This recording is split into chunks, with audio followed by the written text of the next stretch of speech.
తమ బిడ్డను పోలీసులే చంపేశారంటూ కుటుంబ సభ్యుల ఆరోపణ. ఏలూరు జిల్లా తంగెళ్లమూడిలో బంగారు యశ్వంత్ అనే యువకుడు అనుమానాస్పద స్థితిలో మృతి. ఏలూరు సిసిఎస్ పోలీసులు వల్లే తమ కుమారుడు మృతి చెందాడని ఆరోపిస్తూ జిల్లా ఆస్పత్రి వద్ద బంధువులు ఆందోళన. ద్విచక్ర వాహనాల దొంగతనం కేసులో మృతుడు యశ్వంత్ను గత 3 రోజుల క్రితం అదుపులోకి తీసుకున్న సిసిఎస్ పోలీసులు 3 రోజుల నుంచి కాళ్లకు చేతులకు సంకెళ్లు వేసి సిసిఎస్ పోలీసులు చిత్రహింసలకు గురిచేశారని బాధిత బంధువులు ఆరోపణ. పోలీసులు దాడి చేయడం వల్లే తన కుమారుడు మృతి చెందాడని తల్లి ఆరోపణ. 3 రోజుల నుంచి స్టేషన్ చుట్టూ తిరుగుతున్నట్లు తెలుపుతున్న బంధువులు.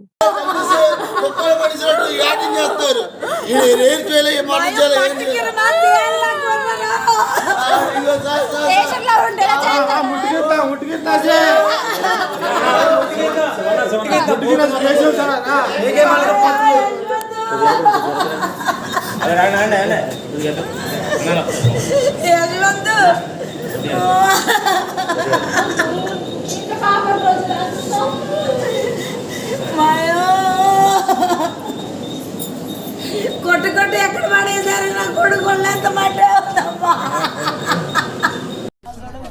నా కొడుకు బాబా మా పొక్కు ఎంత అందంగా మా పోదు నా కొడుకు ఎంత అందంగా ఉన్నట్టు చూడండి చూడు నా కొడుకు సార్ వచ్చి ఏమన్నారంటే పెద్దవేలు ఉన్నారు అని చెప్పారు.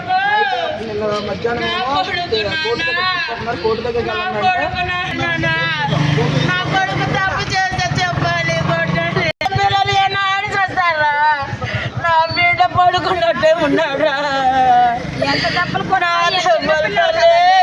తప్పు చేస్తా నా కొడుకమ్మా చంపేశారు నా కొడుకుని. సిసిఎస్ఎస్లే చంపేశారు నా కొడుకుని. 3 రోజులు స్టేషన్ తిరుగుతుంటే చూపించలా నా కొడుకుని. మొహం కూడా చూపించలేదు. అన్నం పెడతాం అన్నారు, 3 రోజులు చూపించాలి. ఈ రోజు నా కొడుకు బాడీ పడుకుంది అక్కడ. దీనికి ఎవరు మీ డిపార్ట్మెంట్ ఏం చేస్తుంది? అసలు ఏం చేస్తుంది డిపార్ట్మెంట్? అంటే ఎంత డిపార్ట్మెంట్ నా కొడుకుని మర్డర్ చేశాడా? ఒక అమ్మాయిని రేపు చేశాడా? ఒక తల్లిదండ్రులు వస్తే చూపించరా మొహం చూపించకుండా అరికాలు కోటింగ్ కొట్టి చంపేసి ఈ రోజున బాడీని పడుకోబెడతారా?